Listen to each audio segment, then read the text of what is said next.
Voilà.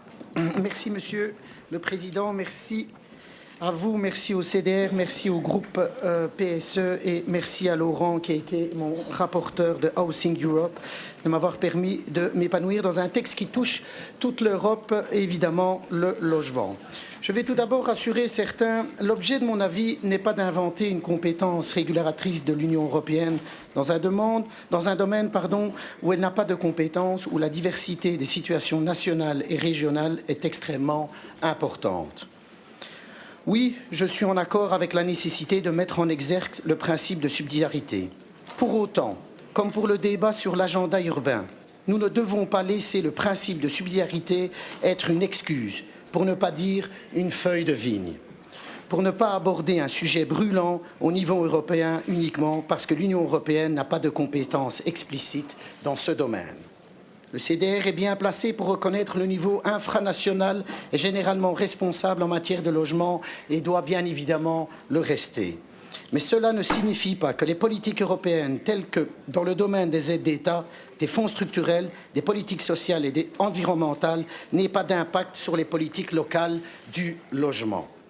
En cela, le projet d'avis que je vous présente aujourd'hui s'inscrit dans la continuité sur le logement que nous avons déjà adopté en 2007 par la présidente du groupe libéral à l'époque, Madame Flo Klukas, et en 2012 par mon compatriote et ami Alain Hutchinson, que je souligne son combat pour le logement public à Bruxelles, qui est bien évidemment notre capitale.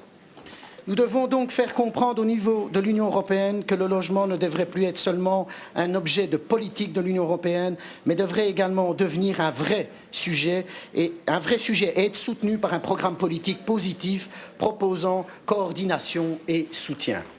C'est aussi une question de cohérence par rapport aux travaux que nous avons entrepris dans le cadre de l'agenda urbain sur le pilier des droits sociaux, sur les aides d'État aux services d'intérêt économique général, sur le paquet d'efficacité énergétique dans le secteur du bâtiment, sur la mise en œuvre de la stratégie des objectifs de développement durable.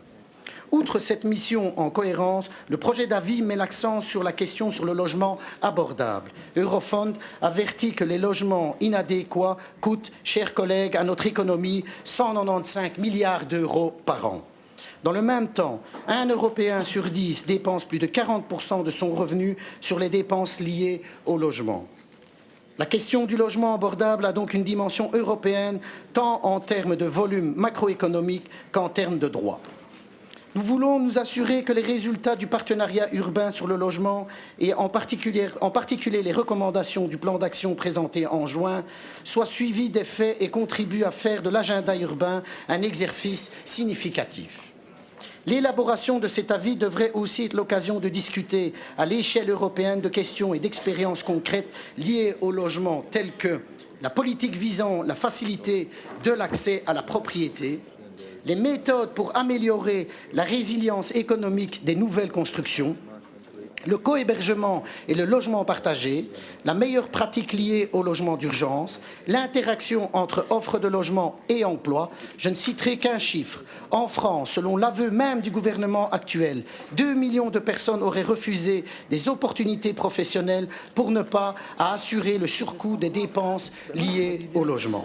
Et enfin, bien entendu, cet avis est aussi l'occasion de revendiquer que l'éligibilité du cofinancement au titre des fonds structurels pour des investissements dans le logement soit maintenue, voire élargie dans la prochaine période de programmation.